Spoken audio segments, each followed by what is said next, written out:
Hello guys! Welcome to my vlog at for today's video, tara samahan niyo ako sa aking day in my life here in Hong Kong. Day off na mga Disney princess dito sa Hong Kong. Ito ay matagal ko nang na-video kaya nga lang ngayon ko lang na-edit kasi nga medyo naging busy ako sa aking mga buhay-buhay dito sa bahay ng aking Lola Basha. Holiday dito sa Hong Kong kaya naman kami mga Disney princess ay magpupunta sa beach.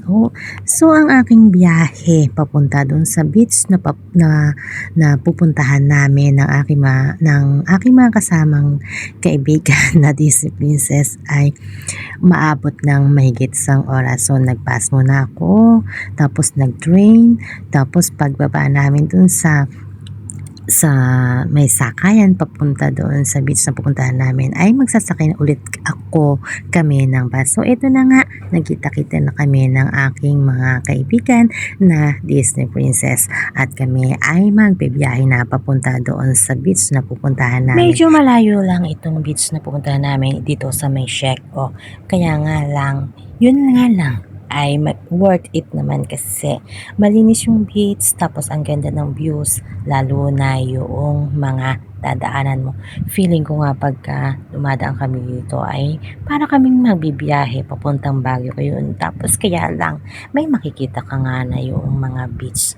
Ang ganda talaga ng view. Sabi nga nung mga ibang nakakasabay namin o yung mga vlogger dun sa may second floor sumakay.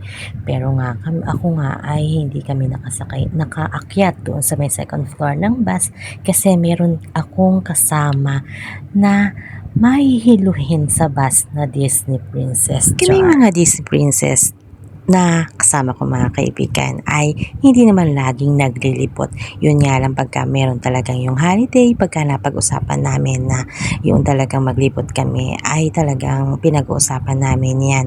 Dahil nga pagka Sunday ay doon kami sa church nag-i-spend ng aming holiday.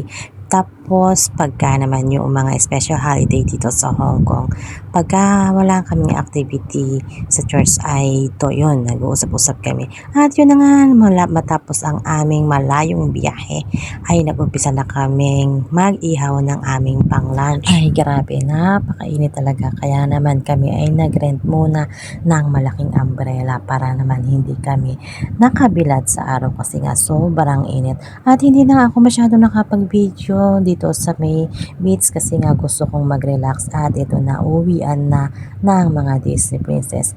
Kahit hindi ganoon katagal ang pag-stay namin dito sa may Sheko ay kami naman ay nag-enjoy. Sabi nga ay relax din pagka may time para naman hindi ka palaging ma-stress at makapag-ipon ka ng lakas sa panibagong araw ng iyong trabaho. So yun lamang muna guys for today's video. Thank you for watching.